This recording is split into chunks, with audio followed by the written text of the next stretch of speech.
ጸጋ ይብዛላችሁ በያላችሁበት የተወደዳችሁ የመጽሐፍ ቅዱስ ንባብ ቤተሰቦቻችን ይህ የመጽሐፍ ቅዱስ ንባብ ጉዟችን ነው። መስከረም 1 ዘፍጥረት 1 ብለን ጀምረናል። እስከ ጳጉሜ 5 ራዕይ 22 ለመድረስ በጌታ ጸጋ እየተጓዝን ዛሬ 95ኛ ቀናችን ላይ ደርሰናል። በዚህ ቀን ደግሞ አዲስ መጽሐፍ ነው የምንጀምረው። አንደኛ ነገሥት ከምዕራፍ 1 እስከ 3 ድረስ ያለውን እናነባለን። በጌታ በኢየሱስ ስም አነባለሁ። አብረን እናንብብ። አንደኛ ነገሥት ምዕራፍ 1 ንጉስ ዳዊት ሸመገለ፣ እድሜውን በዛ፣ ልብስም ደረቡለት፣ ነገር ግን አይሞቀውም ነበር። ባሪያዎቹም ለጌታችን ለንጉሱ ድንግል ትፈልጋለች፣ በንጉሱም ፊት ቆማ ታገልግለው፣ በጌታችንም በንጉሱ ብብት ተኝታ ታሙቀው አሉት። በእስራኤልም ሀገር ሁሉ የተዋበች ቆንጆ ፈለጉ፣ ሱነማይቱን አቢሳንም አገኙ፣ ወደ ንጉሱም ይዘዋት መጡ። ቆንጆይቱም እጅግ ውብ ነበረች፣ ንጉሱንም ትረዳውና ታገለግለው ነበር። ንጉሱ ግን አያውቃትም ነበር። የአጊትም ልጅ አዶንያስ ንጉሱ ሆናለሁ ብሎ ተነሳ። ሰረገሎችና ፈረሶችን በፊቱ የሚሮጡ 50 ሰዎች አዘጋጀ። አባቱም ከቶ በሕይወቱ ሳለ እንዲህ ለምን ታደርጋለህ ብሎ አልተቆጣውም ነበር። እርሱ ደግሞ እጅግ ያማረ ሰው ነበር፣ ከአቤሴሎምም በኋላ ተወልዶ ነበር። ሴራውም ከጽሩያ ልጅ ከኢዮአብና ከካህኑ ከአብያታር ጋር ነበር። እነርሱም አዶንያስን ተከትለው ይረዱት ነበር። ነገር ግን ካህኑ ሳዶቅና የዮዳሄ ልጅ በናያስ፣ ነቢዩም ናታን፣ ሳሚም፣ ሬሲም የዳዊት ኃያላን ከአዶንያስ ጋር አልነበሩም። አዶንያስም በጎችና በሬዎችን ፍሪዳዎችንም በአይን ሮጌል አጠገብ ባለችው በዞሄሌት ድንጋይ ዘንድ ሰዋ። የንጉሱንም ልጆች ወንድሞቹን ሁሉ የንጉሱንም ባሪያዎች የይሁዳንም ሰዎች ሁሉ ጠራ። ነገር ግን ነቢዩን ናታንን በናያስንም ኃያላኑንም ወንድሙንም ሰለሞንን አልጠራም። ናታንም የሰለሞንን እናት ቤርሳቤህን እንዲህ ብሎ ተናገራት። ጌታችን ዳዊት ሳያውቅ የአጊት ልጅ አዶንያስ እንደነገሰ አልሰማሽምን? አሁንም ነይ፣ የልጅሽን የሰለሞንን ነፍስና ያንቺን ነፍስ እንድታደኚ እመክርሻለሁ። ሄደሽ ወደ ንጉሱ ወደ ዳዊት ግቢና ጌታዬ ንጉስ ሆይ፣ ለኔ ለባሪያህ ልጅሽ ሰለሞን ከኔ በኋላ ይነግሳል፣ በዙፋኔም ይቀመጣል ብለህ አልማልክልኝምን? ስለምንስ አዶንያስ ይነግሳል በይው። እነሆ አንቺ በዚያ ለንጉስ ስትነግሪ እኔ ካንቺ በኋላ ገባለሁ፣ ቃልሽንም አጸናለሁ። ቤርሳቤህም ወደ ንጉሱ ወደ እልፍኝ ገባች። ንጉሱም እጅግ ሸምግሎ ነበረ። ሱነማይቱም አቢሳ ታገለግለው ነበረ። ቤርሳቤህም አጎንብሳ ለንጉሱ እጅ ነሳች። ንጉሱ ምን ትፈልጊያለሽ አለ። እርሷም አለችው፣ ጌታዬ ሆይ፣ አንተ ለባሪያህ ልጅሽ ሰለሞን ከኔ በኋላ ይነግሳል፣ በዙፋኔም ይቀመጣል ብለህ በአምላክ በእግዚአብሔር ምለህልኛል። አሁንም እነሆ አዶንያስ መንገሱ ነው። አንተም ጌታዬ ንጉስ ይህንን አታውቅም። እርሱም ብዙ በሬዎችና ፍሪዳዎችን በጎችንም ሰውቷል።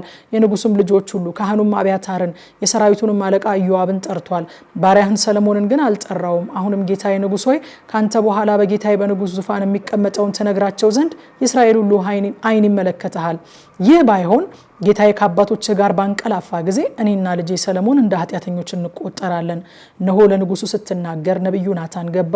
ለንጉሱም እነሆ ነቢዩ ናታን መጥቷል ብለው ነገሩት። እርሱም ወደ ንጉስ ፊት በገባ ጊዜ በግንባሩ በምድር ላይ ተደፍቶ ለንጉሱ እጅ ነሳ። ናታንም አለ፣ ጌታዬ ንጉስ ሆይ፣ አንተ ከኔ በኋላ አዶንያስ ይነግሳል፣ በዙፋን የሚቀመጣል ብለሃልን? እርሱ ዛሬ ወርዶ ብዙ በሬዎችና ፍሪዳዎችን በጎችንም ሰውቷል። የንጉሱንም ልጆች ሁሉ የሰራዊቱንም አለቃ ኢዮአብን ካህኑንም አብያታርን ጠርቷል። እነሆም በፊቱ እየበሉና እየጠጡ አዶንያስ 1000 ዓመት ይንገስ ይላሉ። ነገር ግን እኔም ባሪያህን ካህኑን ሳዶቅን የዮዳሄን ልጅ በናያስን ባሪያህንም ሰለሞንን አልጠራም። በእውኑ ይህ ነገር ከጌታዬ ከንጉሱ የተደረገ ነውን?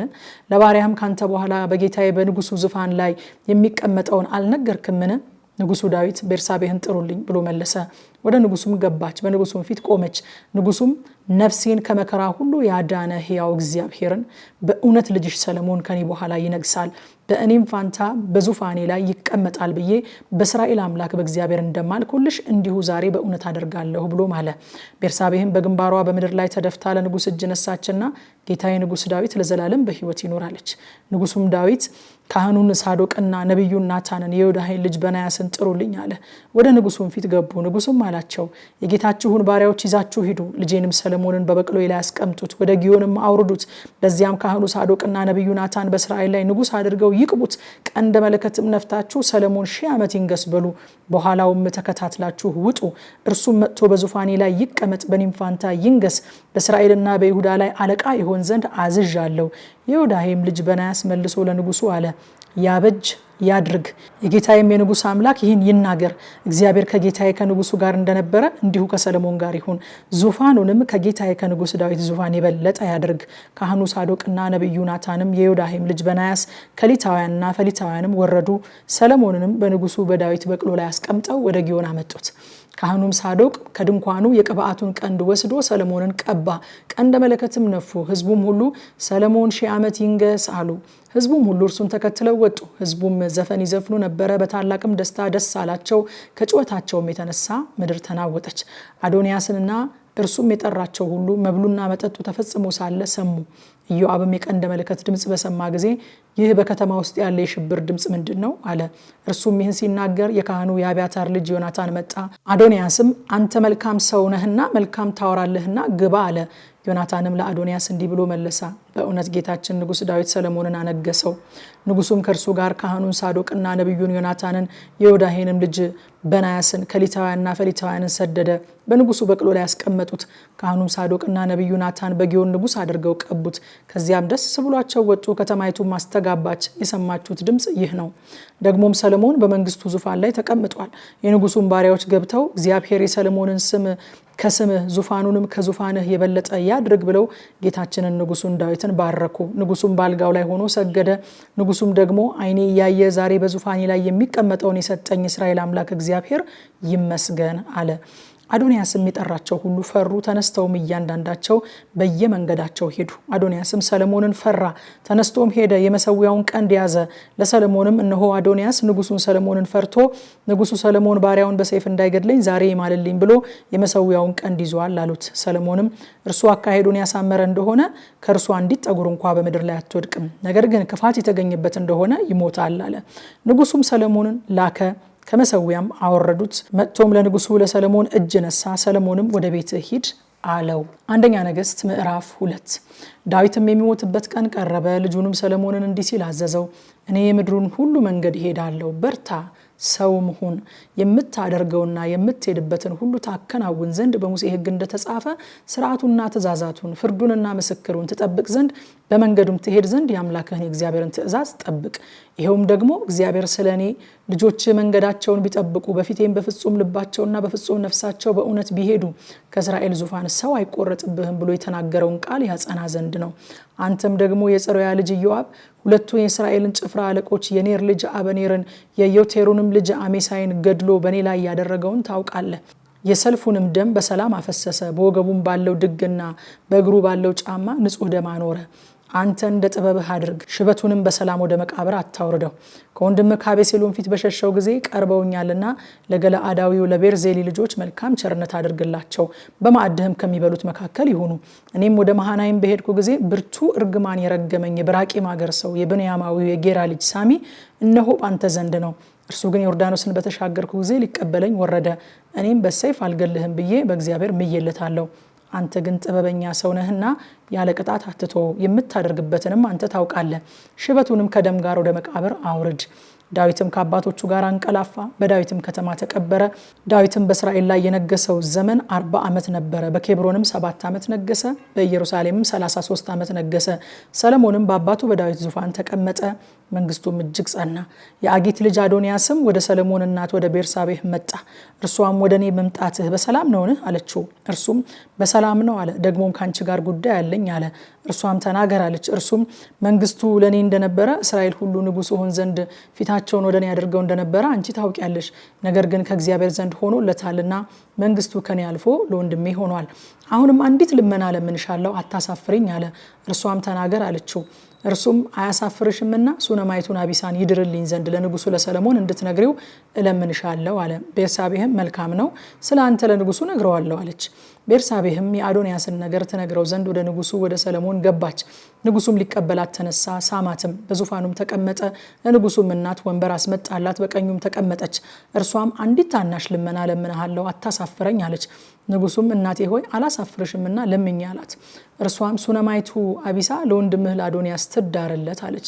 ንጉሱም ሰለሞን ለእናቱ መልሶ ሱነማይቱን አቢሳን ለአዶንያስ ለምን ትለምኝለታለሽ? ታላቅ ወንድሜ ነውና መንግስትን ደግሞ ለምኝለት። ካህኑም አብያታርና የጽሩያ ልጅ ኢዮአብ ደግሞ ከእርሱ ጋር ናቸው አላት። ንጉሱ ሰለሞን አዶንያስ ይህን ቃል በሕይወቱ ላይ አለመናገሩ እንደሆነ እግዚአብሔር ይህን ያደርግብኝ ይህንንም ይጨምርብኝ አሁንም ያጸናኝ በአባቴም በዳዊት ዙፋን ላይ ያስቀመጠኝ እንደተናገረው ቤትን የሰራልኝ ሕያው እግዚአብሔርን ዛሬ አዶንያስ ፈጽሞ ይገደላል ብሎ በእግዚአብሔር ማለ። ንጉሱም ሰለሞን የዮዳሄ ልጅ በናያስን ላከ፣ እርሱም ወደቀበት ሞተም። ንጉሱም ካህኑ አብያታርን አንተ ዛሬ የሞት ሰው ነበርክ፣ ነገር ግን የአምላክህን የእግዚአብሔርን ታቦት በአባቴ በዳዊት ፊት ስለተሸከምክ አባቴ የተቀበለውን መከራ ሁሉ አንተ ስለተቀበልክ አልገድልህምና በአናቶት ወዳለው ወደ እርሻ ሂድ አለው። በሴሎም በኤሊ ቤት ላይ የተናገረው የእግዚአብሔር ቃል ይፈጸም ዘንድ ሰለሞን አብያታርን ከእግዚአብሔር ክህነት አወጣው። ለኢዮአብም ወሬ ደረሰለት። ኢዮአብም አቤሴሎምን አልተከተለም ነበር እንጂ አዶንያስን ተከትሎ ነበረ። ኢዮአብም ወደ እግዚአብሔር ድንኳን ሸሽቶ የመሰዊያውን ቀንድ ያዘ። ንጉሱም ሰለሞን ኢዮአብ ወደ እግዚአብሔር ድንኳን ሸሽቶ መሰዊያውን እንደያዘ ሰማ። ሰለሞንም የዮዳሄ ልጅ በናያስን ሂድ ውደቅበት ብሎ አዘዘው። በናያስም ወደ እግዚአብሔር ድንኳን መጥቶ ንጉሱ ውጣ ይልሃል አለው። እርሱም በዚህ እሞታለሁ እንጂ አልወጣም አለ። በናያስም ኢዮአብ የተናገረውን ቃል የመለሰልኝ እንዲህ ነው ብሎ ወደ ንጉሱ ወሬ አመጣ። ንጉሱም አለው እንደነገረህ አድርግ። ኢዮአብም በከንቱ ያፈሰሰውን ደም ከኔና ከአባቴ ቤት ታርቅ ዘንድ ገድለህ ቀበረው። አባቴ ዳዊት ሳያውቅ ከእርሱ የሚሻሉትን ሁለቱን ጻድቃን ሰዎች የእስራኤልን ሰራዊት አለቃ የኔርን ልጅ አበኔር፣ የይሁዳን ሰራዊት አለቃ የየቴርን ልጅ አሜሳይን በሰይፍ ገድሏልና እግዚአብሔር ደሙን በራሱ ላይ ይመልሰው። ደማቸውን በኢዮአብ ራስና በዘሩ ራስ ላይ ለዘላለም ይመልስ። ለዳዊት ግን ለዘሩና ለቤቱ ለዙፋኑም የእግዚአብሔር ሰላም ለዘላለም ይሁን።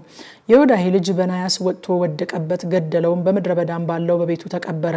ንጉሱም በእርሱ ፋንታ የዮዳሄ ልጅ በናያስን የሰራዊቱ አለቃ አደረገ። በአብያታርም ፋንታ ካህኑ ሳዶቅን አደረገ።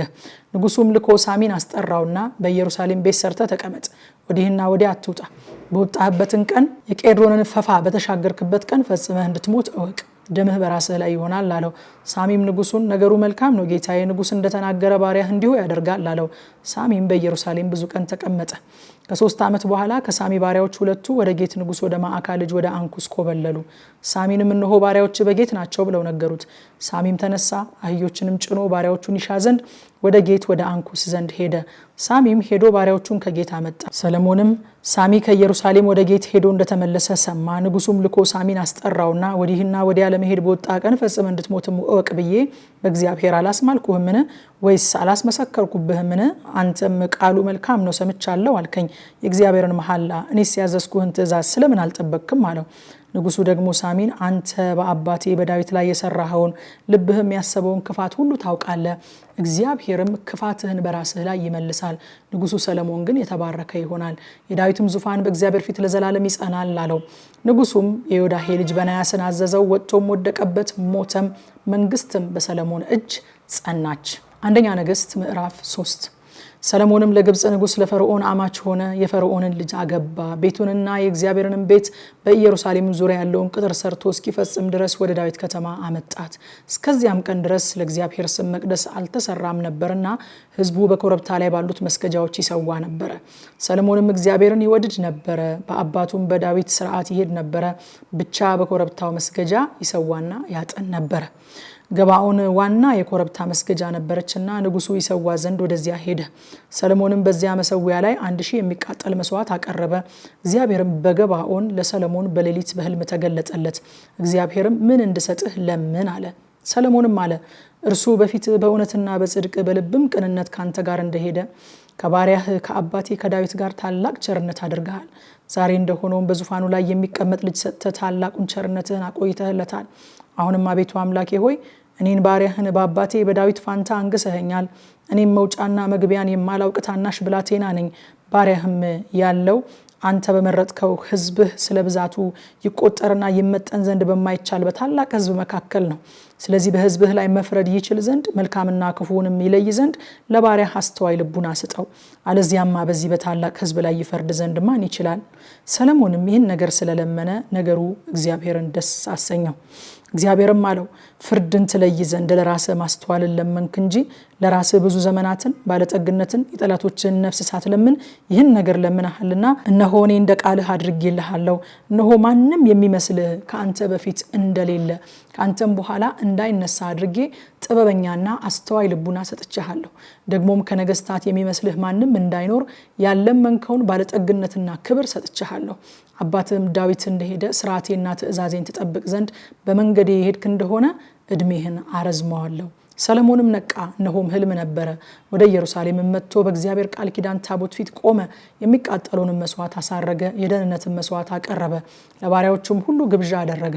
በዚያን ጊዜም 2 ጋለሞታ ሴቶች ወደ ንጉሱ መጥተው በፊቱ ቆሙ። አንደኛይቱም ሴት አለች፣ ጌታዬ ሆይ እኔና እቺ ሴት በአንድ ቤት እንኖራለን። እኔም ከእርሷ ጋር በቤት ሳለው ወለድኩ። እኔ ከወለድኩ ከ3 ቀን በኋላ እቺ ሴት ደግሞ ወለደች። እኛ በቤት ውስጥ አብረን ነበርን፣ ከሁለታችን በቀር ማንም በቤት ውስጥ አልነበረም። እርሷን በላዩ ስለተኛችበት የዚች ሴት ልጅ በሌሊት ሞተ። እርሷን በኩለ ሌሊት ተነስታ እኔ ባሪያህ ተኝቼ ሳለው ልጄን ካጠገቤ ወሰደች፣ በብብቷም አደረገችው። የሞተውን ልጇን በእኔ ብብት አደረገች። ልጄንም አጠባ ዘንድ በማለዳ ብነሳ እነሆ ሞቶ ነበረ። ነገር ግን ብርሃን በሆነ ጊዜ ተመለከትኩት፣ እነሆም የወለድኩት ልጅ አልነበረም። ሁለተኛይቱም ሴት ደህነኛው የኔ ልጅ ነው፣ የሞተው ያንቺ ልጅ ነው እንጂ አንቺ እንደምትይው አይደለም አለች። ይህችም የሞተው ያንቺ ልጅ ነው፣ ደህነኛውም የኔ ልጅ ነው አለች። እንዲህም በንጉሱ ፊት ይነጋገሩ ነበረ። በዚያን ጊዜ ንጉሱ ይህቺ ደህነኛው ልጅ የኔ ልጅ ነው፣ የሞተውም ያንቺ ልጅ ነው ትላለች፣ ያቺኛይቱም አይደለም፣ የሞተው ያንቺ ልጅ ነው፣ ደህነኛው የኔ ልጅ ነው ትላለች አለ። ንጉሱም ሰይፍ አምጡልኝ አለ። ሰይፍም ይዘው ወደ ንጉስ ፊት መጡ። ንጉሱም ደህነኛውን ሕፃን ለ2 ከፍላችሁ ለአንዲቱ አንዱን ክፍል ለሁለተኛይቱም ሁለተኛውን ክፍል ስጡ አለ። ደህነኛውም የነበራት ሴት አንጀቷ ስለ ልጇ ናፍቋልና ጌታዬ ሆይ ደህነኛውን ለእርሷ ስጣት እንጂ አትግደል ብላ ንጉሱን ተናገረች። ያቺኛይቱ ግን ይከፈል እንጂ ለኔም ላንቺም አይሁን አለች። ንጉሱም መልሶ ይህችኛይቱ እናቱ ናትና ደህነኛውን ሕፃን ለእርሷ አስጧት እንጂ አትግደሉት አለ። ንጉሱም የፈረደው ፍርድ እስራኤል ሁሉ ሰሙት። ፍርድን ለማድረግ የእግዚአብሔር ጥበብ እንደነበረበት አይተዋልና ንጉሱን ፈሩ ይላል። ማታ 3 ሰዓት ላይ በኢትዮጵያ ሰዓት አቆጣጠር ቲክቶክ እና ቴሌግራም ላይ ይሄንኑ ክፍል ስለምናጠና መታችሁ አብረን እናጥና። ተባረኩ።